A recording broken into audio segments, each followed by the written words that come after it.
Well, hello, everybody. Welcome to Love Gone Funny, the female point of view on love and relationships without the roses and romance. And today we have a lineup of amazing comedians. I love all of them. And a couple of them have done the backstage version of Love Gone Funny. And you can find that here on the stand up comedy playlist. So let's get to it. All right. I'm going to introduce your first comedian. She is hysterical. And after a decade of making New Orleans laugh, stand-up comedian, show producer, and podcast host Amanda G recently brought her comedy to LA.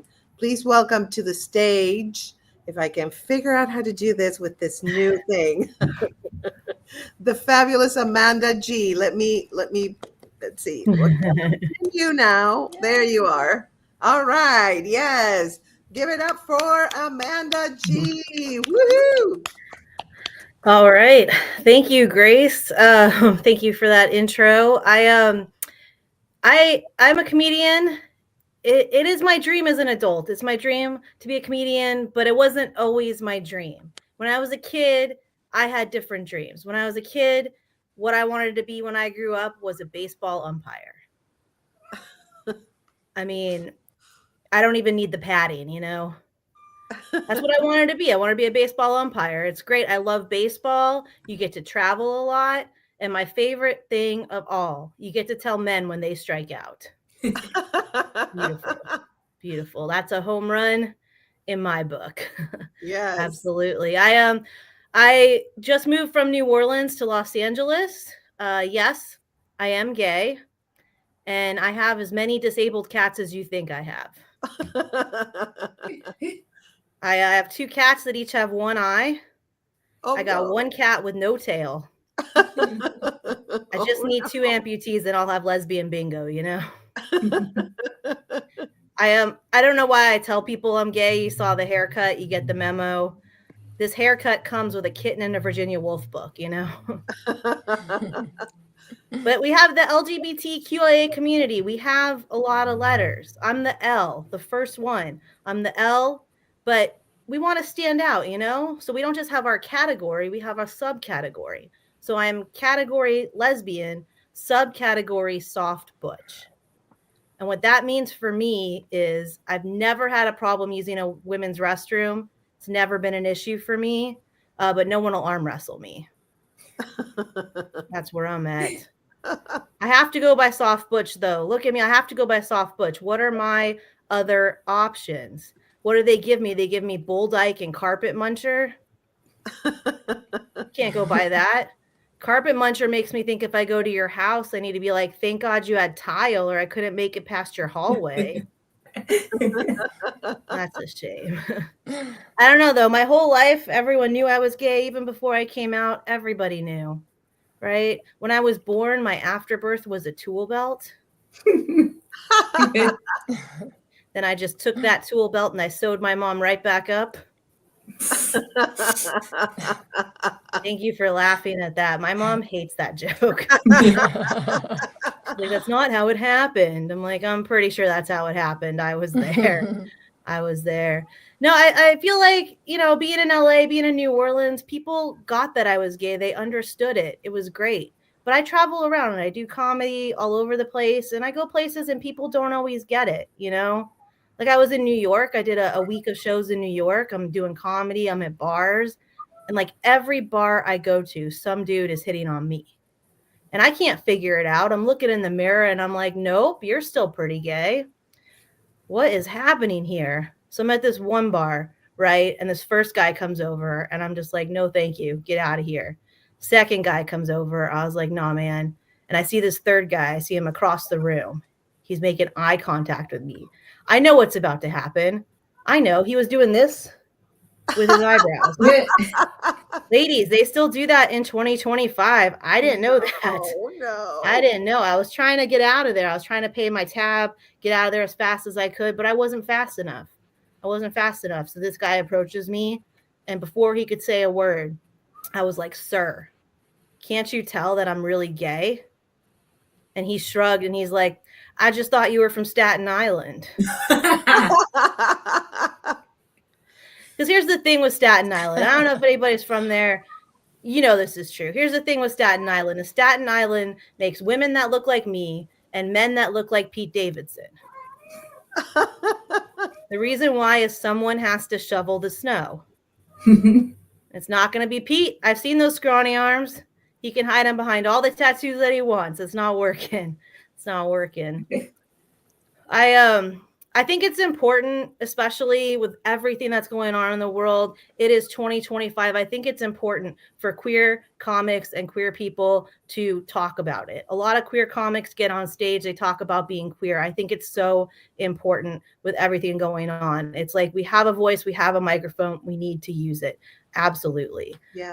But I see it all the time. Queer comics get on stage. We talk about being queer. I think we do it, at least I do it, because coming out in real life can be really hard. Coming out in real life can be scary.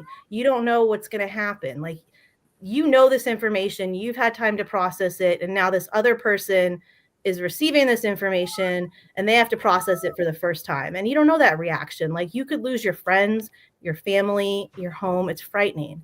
I remember when I came out to my parents, I was so nervous. I was so scared. And I came out to them, and then they immediately got worried for me.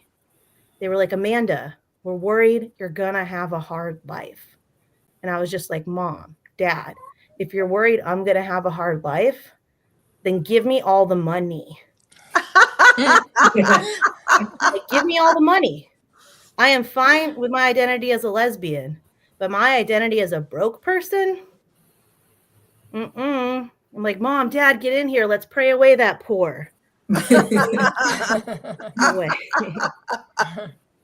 I didn't come out though. I didn't come out till I was older. I didn't come out till after college. And I feel like when I came out, if I had known about pegging, I would have waited another 2 to 3 years, you know?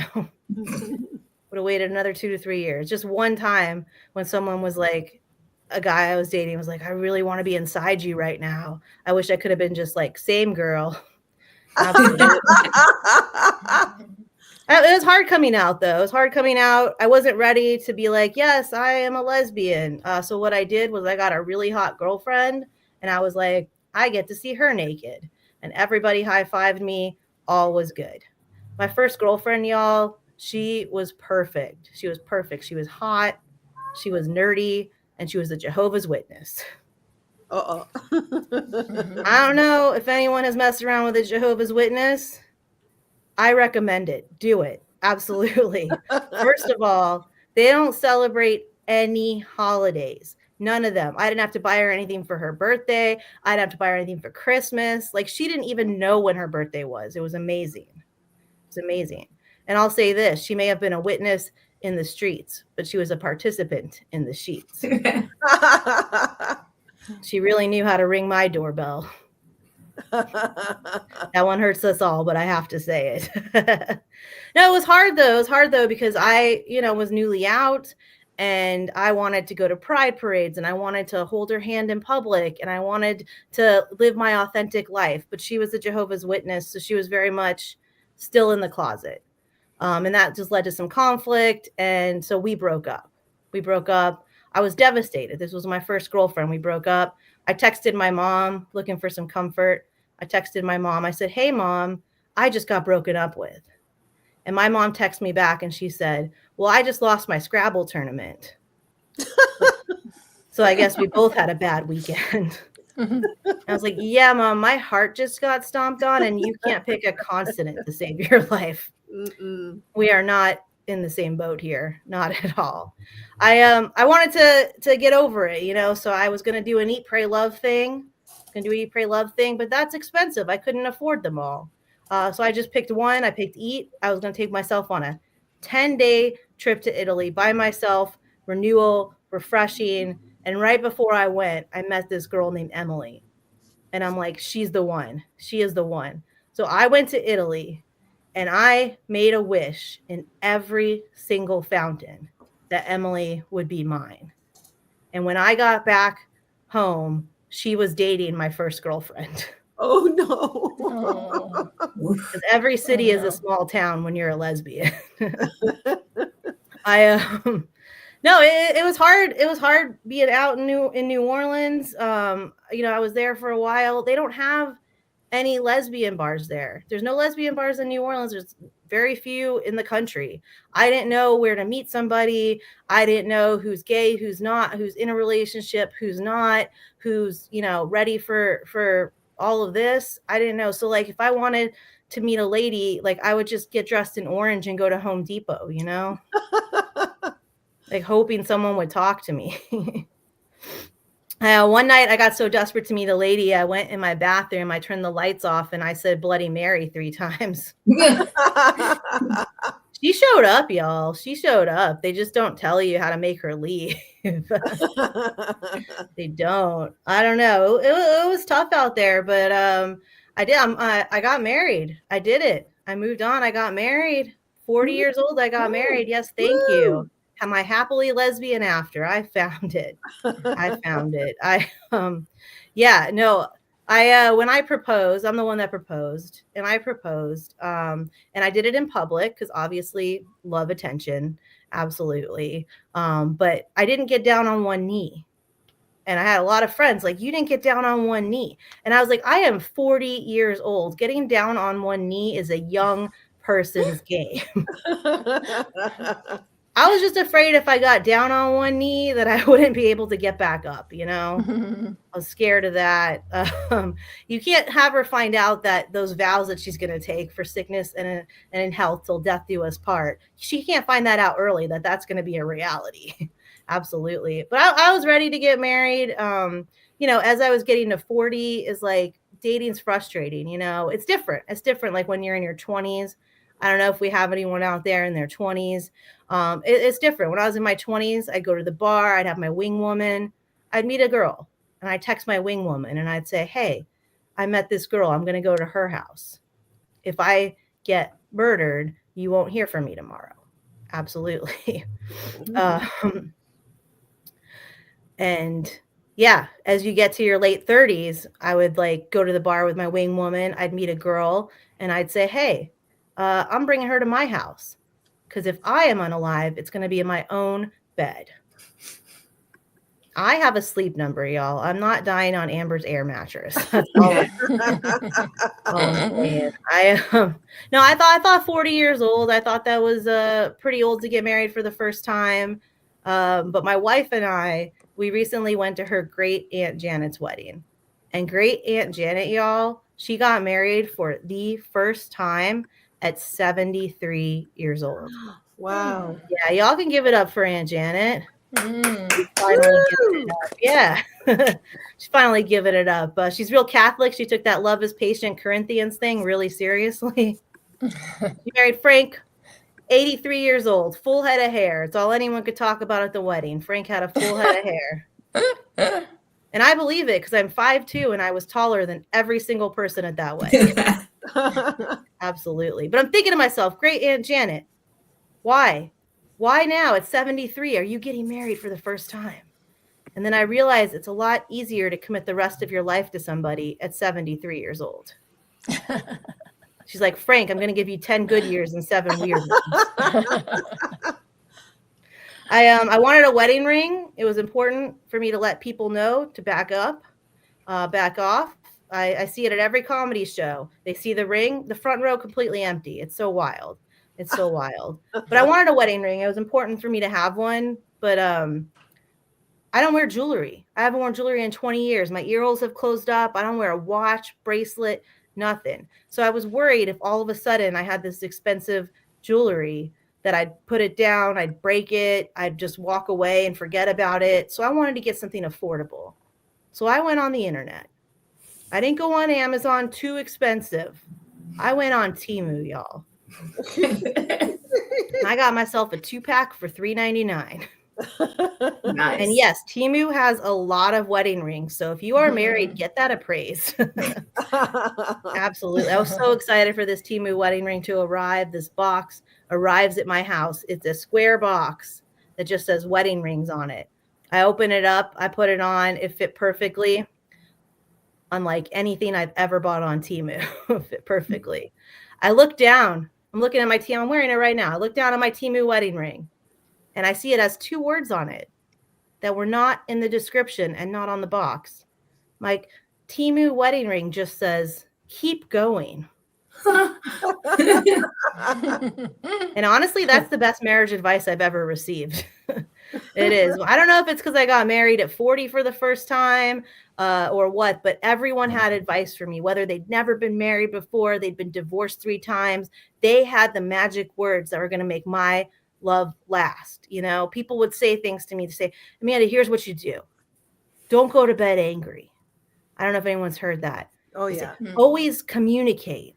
Transparency is so important. She needs to know what you're thinking and what you're feeling. She needs to know what's going on up here and what's going on in here. You know what Temu said? Temu said, buckle up. It's going to be a bumpy ride, but you're going to look down at this ring and you're going to keep going. All right. And I think we're going to keep this show going. I'm Amanda G. Thank you so much, Grace, for having me. Thank you. Thank you for being on the show. I appreciate it. All right, you guys, we're going to keep it rolling. Our next comedian, she is Los Angeles based and performs at Flappers and all over LA. She thinks she's found the key to happy relationships. Well, I want to hear all about that, please. Please welcome to the stage, Jocelyn Laracuente. And I said it with a Spanish accent because I am Argentinian.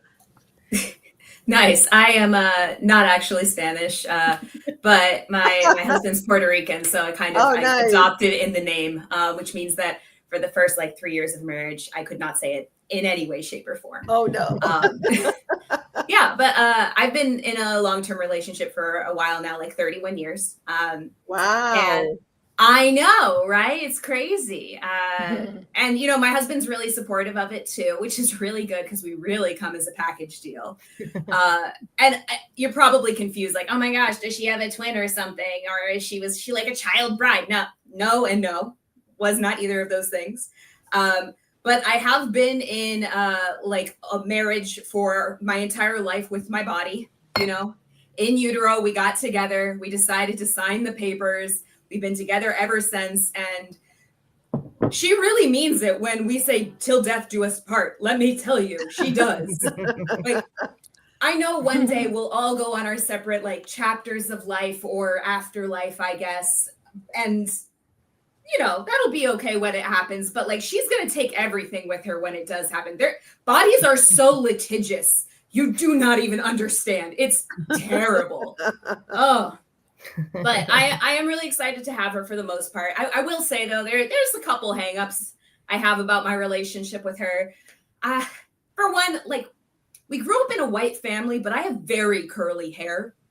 And, you think dating in utero, you're going to know exactly what you get, right? I was a cute baby. I turned out a cute adult, A, B, exactly. But you go through a lot of stages as well when you're growing with your body, and they're not all cute.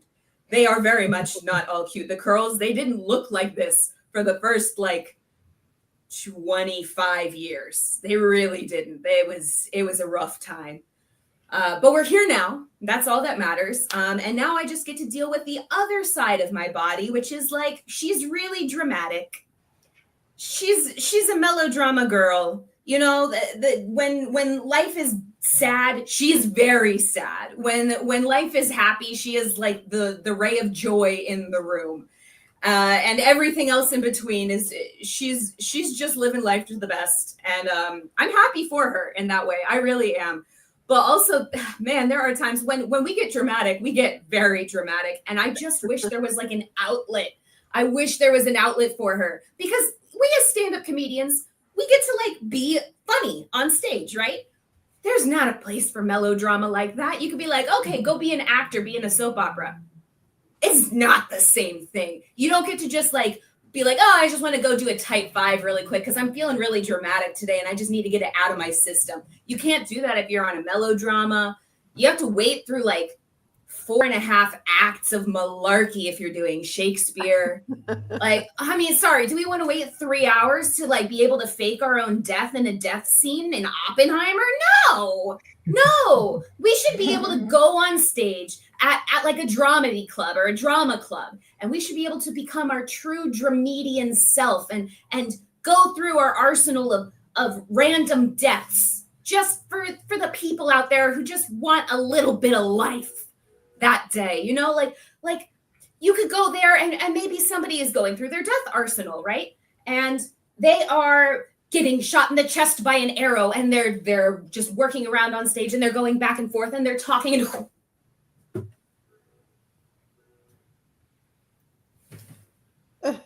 wow, my light went black when I did that. That was crazy. Okay, I guess my lights are a fan of the drama too. But yeah, so you could do that. You could see somebody come back to life. And I feel like the finesse would be so amazing, because these are the professionals, right? These are the people who are so amazingly skilled with their craft that they can make you believe things that aren't believable at all. So you're talking about like people who are making fantastical unaliving moments, right? Fantastical moments where they're running through the woods and they're trying to escape from a giant, and the giant's coming after them with like giant stompy steps, right? And you're running through the woods and you're dodging between trees, and every time you run, the giant steps just get closer and closer because they're so big. It's like time slows down for you, and no matter how hard you're running, it's just going and going until finally the giant just squashes you, just full squash. And see, the thing is, again, I'm not a professional in this because there's not really good out. You can't do this in stand-up comedy shows.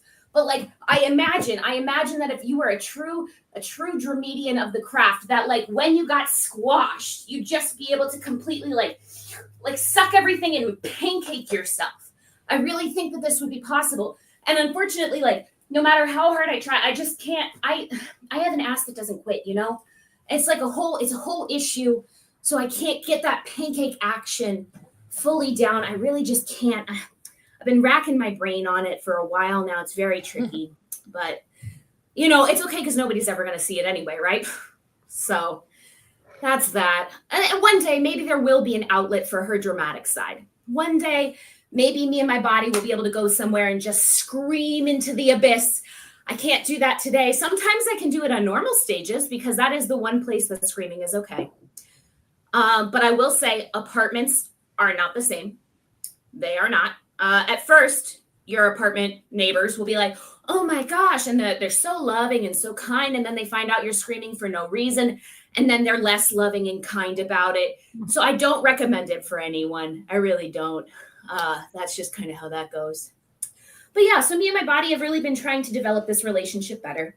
We've been trying to get into it more and really like figure out how to navigate life together as like a solid unit.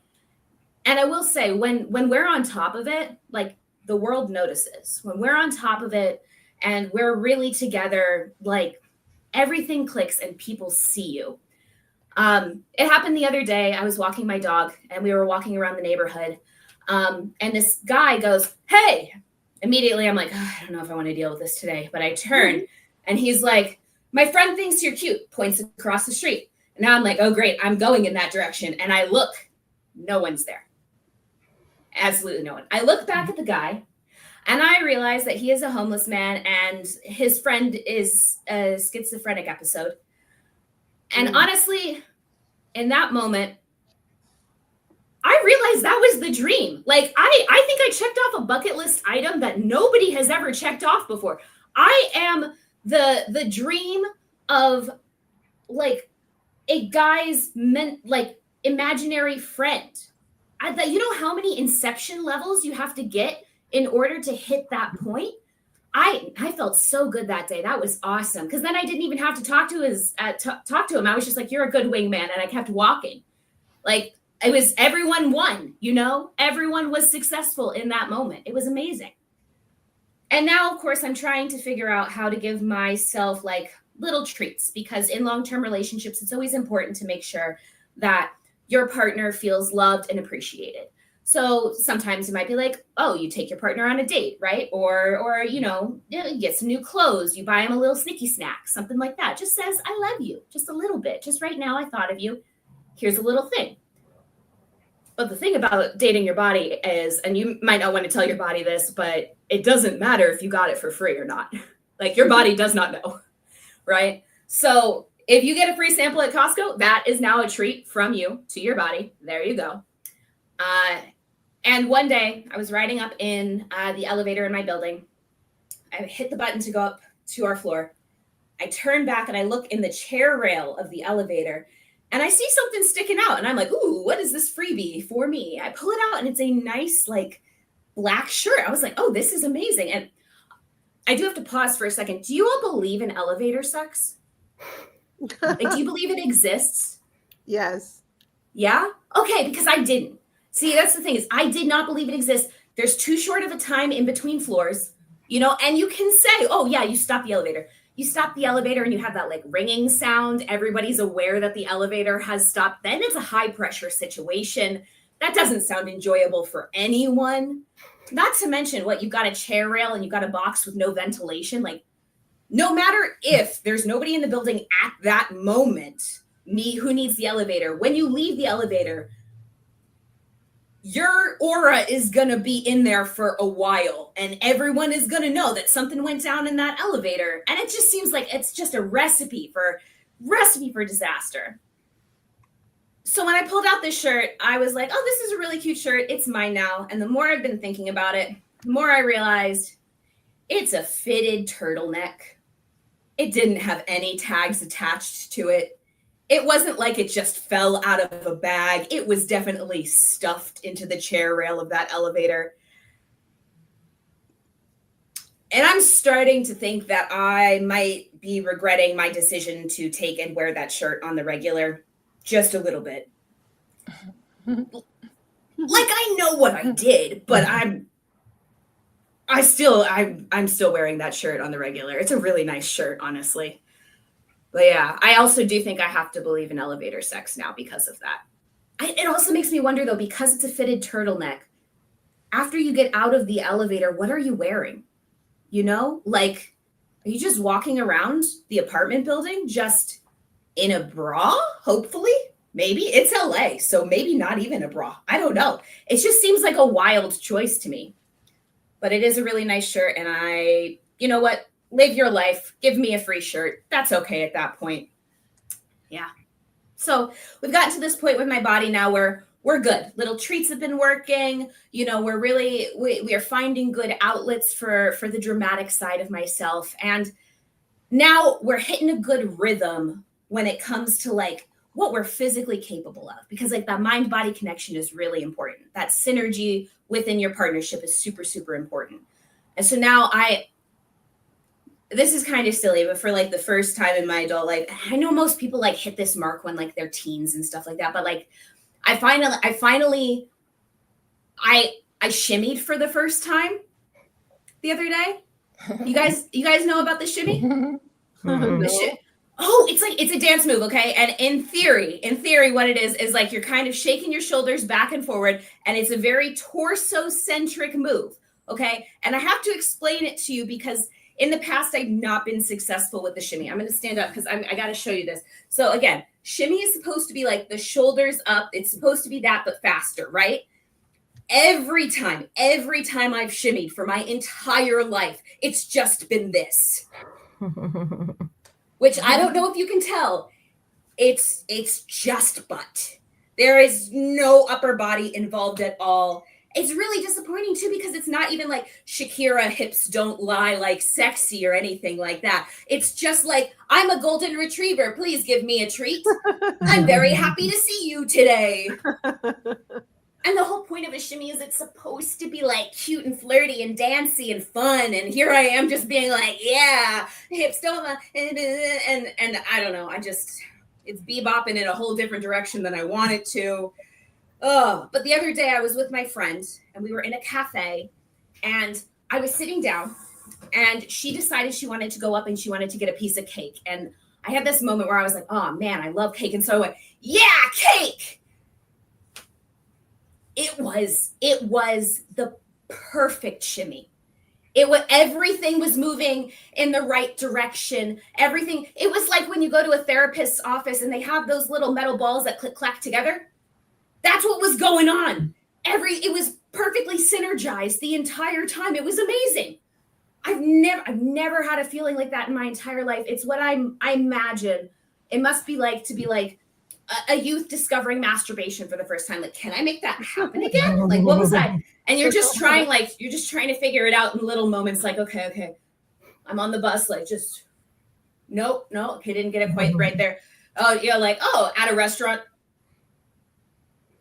I get it, like, sort of halfway, and then the waiters are looking at you. It's a very weird moment. But it's so fun. And you probably might not be able to tell because I don't know how good the resolution is on your end. But the girls here, they are more like cousins rather than twins, as in they don't like to look at each other. They're like only forced together for family occasions. And even then, they're both trying to escape the entire time. They do not want to interact in any way, shape, or form. So that whole moment in itself was just like absolutely glorious. It was just a great moment. And I'm just really happy at this point that I have found my breast friend, you know? I found my bosom buddy. And I'm living la vida teta, baby. So thank you very much, everyone. That was a Spanish joke for anyone who speaks Spanish out there. I'm Jocelyn Laracuente. Thank you so much. Give it up for Jocelyn Laracuente. Yay. All right. We have one more comedian, another amazing comedian. Let me look at her intro.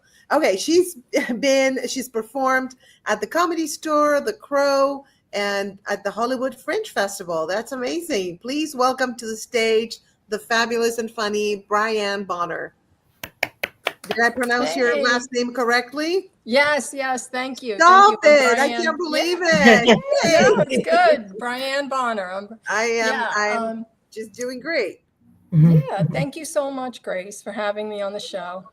You're welcome. So funny. Hey, I know I look like I still listen to Pandora.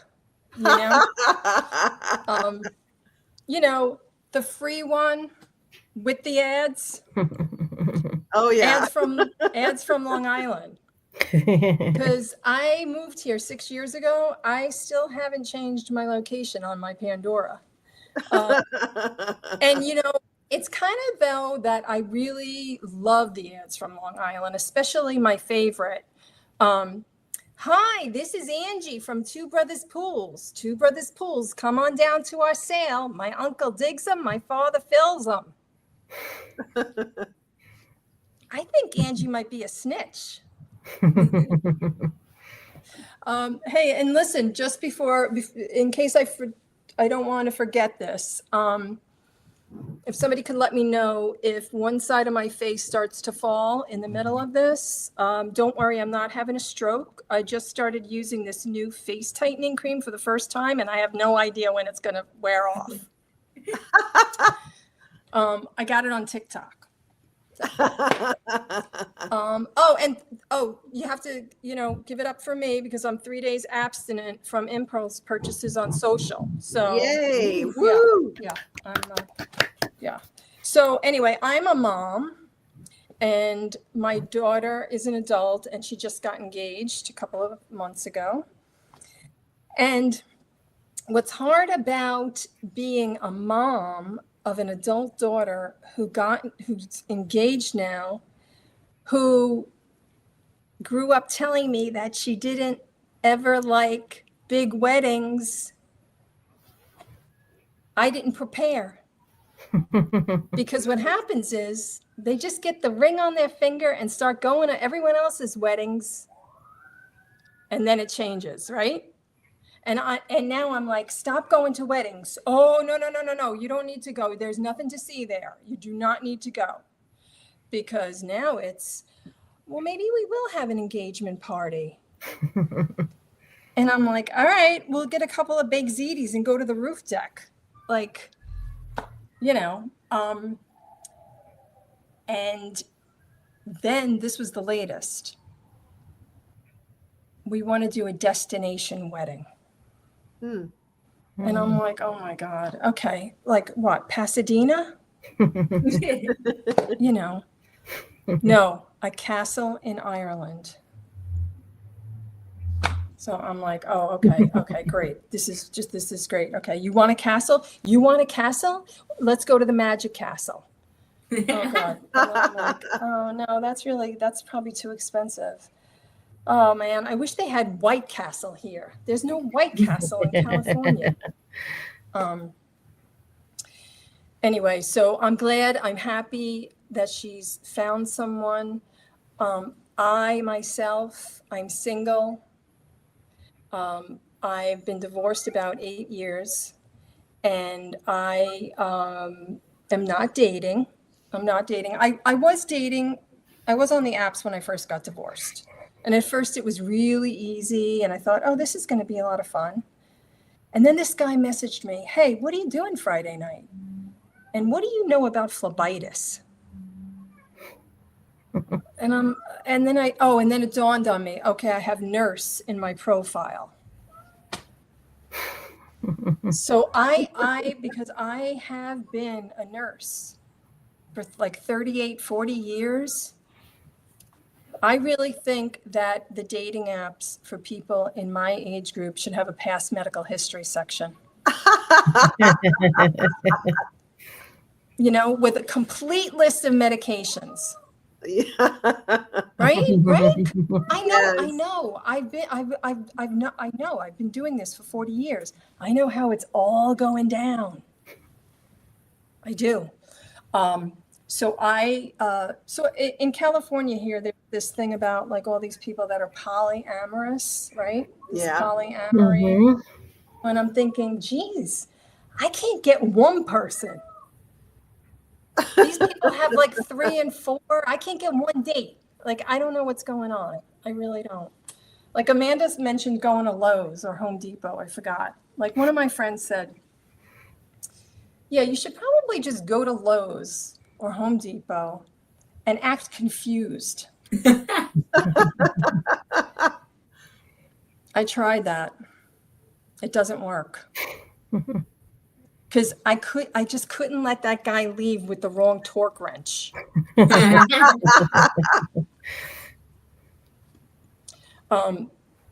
You know what really starts to happen though is your dead friends' husbands start to look attractive. Oh, No. It is a thing at this age. It is.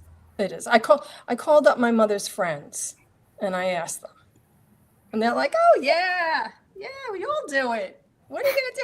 You know these people, right? You know these people for a long time.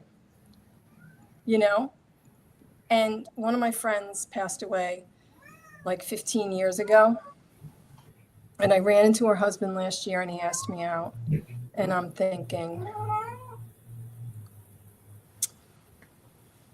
you know, I'm going to have to check that blood work. But I know that mortgage is completely paid off. Mm. So I'm really into like all this new age spirituality stuff, all this woo-woo stuff. Anybody into this kind of stuff? Yeah, so yeah. Yeah. A little bit. Yeah, I follow all these spiritual influencers on social, but I feel like after a while, like people just kind of like agree and like blindly follow and agree with everything. You know what I mean? Like, Yeah. I saw this one post yesterday. Thursdays, am I right? And all the comments were like, "Oh, I feel so seen." But if I'm not careful, because I'm like a seeker, a joiner, gullible. Yeah, I am. I told you. I have a problem with impulse purchases on social. But if I'm not careful, I could be one sip of Kool-Aid away from joining a cult. Ooh. I mean, I do own a timeshare. And I was an Amway distributor. Yeah. If you know, you know. And if you don't know, good for you that you don't know.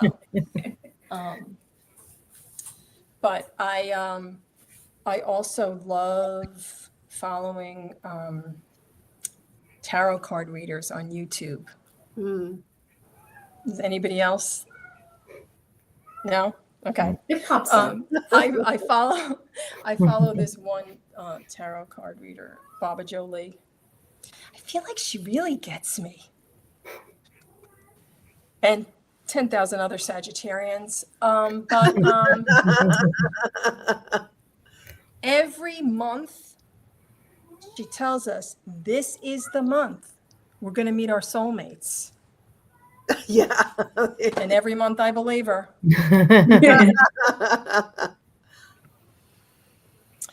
Anyway, I have recently started or have had to stop using these meal kits. Does anybody use these things? It's a subscription. You get all the food and the recipe box in the box, right? And then you make the meal. But I had to stop doing it because I was, it's supposed to make your life easier, but it doesn't. Because there's all this mincing and this chopping and grating and zesting. Zesting. Like I'm not a zester. I didn't come from zesters. My mother taught me to cook with a Marlboro Red hanging over the pot with a 2-inch. We'd see it from the table, my brothers and I, and we'd be like, "That's going in." We'd yell, "Ma, come on, flick." And she'd just say, it's not going to kill you. That was our zest. Anyway, she used to cook our meals with bacon fat that she kept in a mug in the back of the fridge. Wow.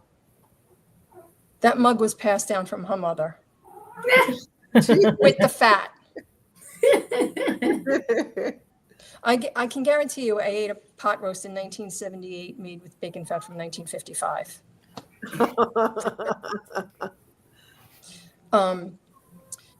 So back to soulmates and me not having one.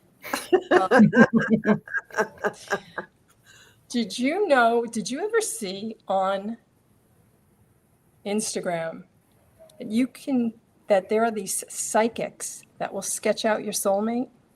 Yes, I've seen it. You've seen it? Yeah.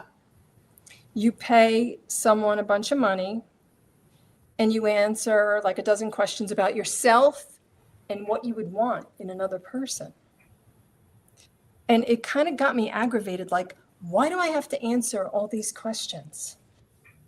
Don't you know who it is? Right. You're a psychic. I don't want to create another dating profile. That's why I clicked on you, Tina.